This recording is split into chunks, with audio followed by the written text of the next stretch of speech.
자, 여러분, 오늘 저희가 보내주신 자료들을 좀 살펴봤는데요.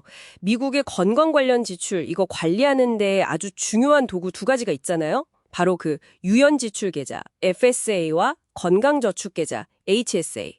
여기에 대해서 오늘 좀 깊게 파고들어볼까 합니다. 이게 단순히 뭐 비용 아끼는 걸 넘어서요. 세금 혜택 최대로 받으면서 자산 키우는 방법까지, 그런 걸 좀 알아보는 게 이번 딥다이브 목표입니다. 네, 맞습니다. 이 FSA랑 HSA가요, 언뜻 보면 이름도 비슷하고 해서 헷갈리기 쉬운데 실제로는 상당히 다른 계좌거든요. 그래서 이 차이점을 여러분이 딱 아시는 게 각자 상황에 맞는 최적의 전략을 짜는데 아주 중요해요. 특히 2025년 기준으로 최신 정보들하고 전략 위주로 말씀드릴게요. 핵심 질문은 이거겠네요, 그럼. 당장 내년에 딱 쓸 게 보이는 예측 가능한 그런 비용 관리에 집중할 거냐, 아니면 좀 더 길게 보고 뭐 투자라든가 은퇴자금 마련까지 생각할 거냐, 이 FSA랑 HSA가 딱 거기에 대한 답이 좀 다른 거죠. 그렇죠. 일단 FSA부터 좀 볼까요? 이건 기본적으로 고용주가 제공하는 거고요. 내년에 내가 병원 갈 일이나 아니면 뭐 부양가족 돌봄 비용 있잖아요. 그런 예측 가능한 비용을 미리 세금 떼기 전 소득에서 떼어놓는 방식이에요. 근데 제일 중요한 특징이자 좀 조심해야 할 게 그 유지롤 루짓 원칙이거죠. 아, 그거요? 그 써라 아니면 없어진다. 이것 때문에 연말 되면 막 안경 맞추고 뭐 영양제 사고 그런 분들 많잖아요. 근데 진짜로 예외 없이 다 사라져요? 좀 아까운데. 다행히 요즘엔 조금 유연해졌어요. 그 플랜마다 다르긴 한데요. 2025년 기준으로 최대 한 $660 정도? 다음 해로 넘겨주는 경우도 있고요. 아니면 뭐 다음 해에 한 2달 반 정도 더 쓸 수 있게 유예 기간을 주기도 해요. 근데 기본적으로는 그 해 쓸 돈을 잘 예측해서 넣는 거. 그게 중요한 단기 계획인 거죠. 2025년 건강 FSA 최대 적립 한도는 $3,300입니다. 아, 그렇군요. 단기 예측 지출 관리, 거기에 딱 초점이 맞춰져 있네요. 그럼 HSA는 완전히 다르다고 하셨는데 뭐가 그렇게 다른가요? 네, HSA는요, 개인이 소유하는 계좌예요. 고용주가 아니라 내 거. 그리고 가입 조건이 좀 까다로운데 반드시 고액 자기부담 건강보험, HDHP라고 부르죠. 여기에 가입되어 있어야만 만들 수 있어요. HDHP요? 아, 보험료는 좀 센데 대신 병원 가면 나다 만기에 내야 하는 돈이 많은 플랜. 그거 맞죠? 네, 맞아요. 2025년 기준으로 보면 그 본인 부담금 디덕터블이라고 하죠. 그게 개인은 연간 한 $1,650 이상, 가족은 2배니까 $3,300 이상 되는 좀 높은 플랜이에요. 조건이 있군요. 그럼 HSA만의 그 강력한 장점이라는 건 뭐예요? 왜 굳이 HDHP 가입하면서까지 이걸 하려는 걸까요? HSA의 진짜 매력은 사람들이 흔히 말하는 삼중 세금 혜택 때문이에요. 이게 정말 강력하거든요. 첫째는 돈을 넣을 때 세금 공제를 받아요. 특히 월급에서 바로 공제하면 소득세뿐 아니라 그 파이카 세금이라고 사회보장세, 메디케어세 이것까지 면제돼요. 이건 진짜 큰 혜택이죠. 오, 파이카까지요? 네. 둘째는 계좌 안에서 돈이 불어나잖아요. 뭐 투자를 하든 이자가 붙든 그 수익에 대해서 세금이 없어요. 비과세. 그리고 셋째, 나중에 진짜 의료비로 인출할 때도 세금이 없어요. 적격 의료비라면요. 그러니까 넣을 때, 불릴 때, 쓸 때 이 세 단계 모두에서 세금 혜택을 받는 거예요. 와, 넣을 때, 불릴 때, 쓸 때 다요? 이야, 이건 진짜 대단한데요. 그리고 HSA랑 다르게 안 쓴 돈은 계속 쌓이는 거죠. 없어지는 거 아니고. 정확해요. 안 쓴 돈 절대 안 없어지고요. 계속 이월됩니다. 무기한으로요. 거기다 그 돈을 그냥 놔두는 게 아니라 주식이나 펀드 같은 데 투자해서 불릴 수도 있어요. 장기적으로 보면 엄청난 장점이죠. 2025년 적립한 돈은 개인 $4,300, 가족 $8,550고요. 55세 넘으시면 추가로 $1,000 더 넣을 수 있고요. 이야, 여기서 진짜 흥미로운 포인트가 나오네요.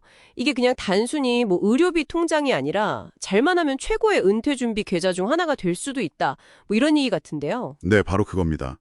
이게 약간 숨겨진 보석 같은 건데요. 만 65세가 넘잖아요? 그럼 HSA에 쌓인 돈을 의료비가 아니더라도 그냥 뭐 생활비로 쓰든 여행을 가든 아무 용도로나 인출해도 벌금이 없어요. 아, 정말요? 페널티가 없다고요? 네. 물론 인출한 금액에 대해서 일반 소득세는 내야 해요. 마치 401k나 IRA처럼요. 근데 벌금은 없다는 거죠. 게다가 더 좋은 건 401k나 트래디셔널 IRA는 나이 들면 의무적으로 돈을 얼마 이상 빼야 하는 규정, RMD라고 하죠. 그게 있는데 HSA는 그것도 없어요. 그러니까 돈을 계속 묻어두고 불리면서 내가 필요할 때 원하는 만큼만 꺼내 쓸 수 있는 거예요. 훨씬 유연하죠. 와, 그럼 HSA에 가입할 수 있는 분들은 FSA는 아예 쳐다볼 필요도 없는 건가요? 아니면 뭐 두 개를 같이 쓰는 방법도 있을까요? 예를 들어서 뭐 치과 치료같이 좀 목돈 들어갈 게 예상된다거나 하면요? 좋은 질문인데요.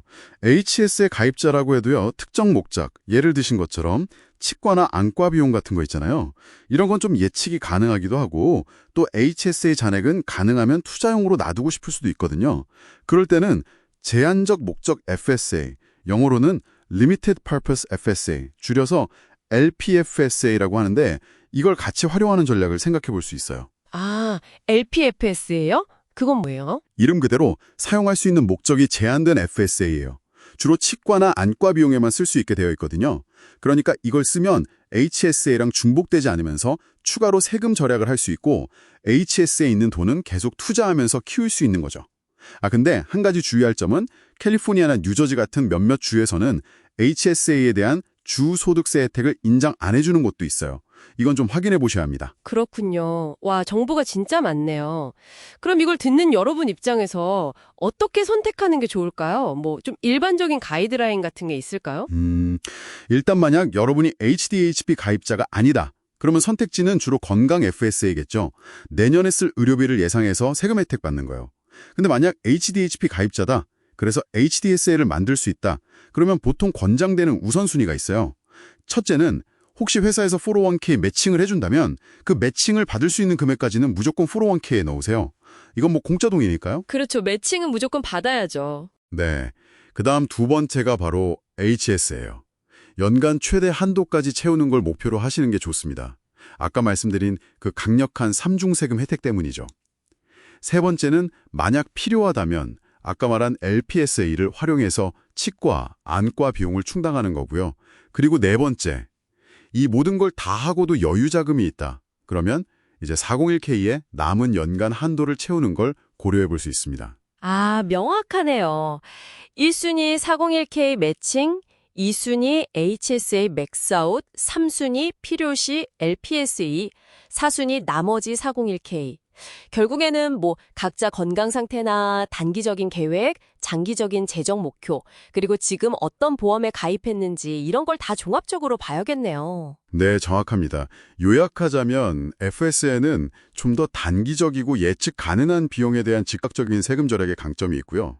HSA는 장기적인 의료비 대비는 물론이고 투자 성장을 통한 자산 증식, 더 나아가서는 은퇴 자금 마련까지도 바라볼 수 있는 훨씬 더 넓은 그림을 그릴 수 있는 도구라고 할 수 있습니다. 네, 오늘 여러분이 보내주신 이 자료들 덕분에 FSA와 HSA, 이 두 가지의 핵심 차이점하고 또 어떻게 전략적으로 활용할 수 있을지 좀 깊이 있게 본 것 같습니다. 이게 단순히 의료비 내는 방법, 이걸 넘어서서요. 이 계좌들을 잘 활용해서 여러분의 그 재정적인 미래를 어떻게 더 건강하게 만들 수 있을까 한번 고민해보는 그런 시간이 되셨으면 좋겠습니다. 마지막으로 여러분께 질문 하나 던져드리고 싶어요. 미래에 내가 얼마나 아플지, 어떤 의료비가 필요할지 사실 아무도 모르잖아요.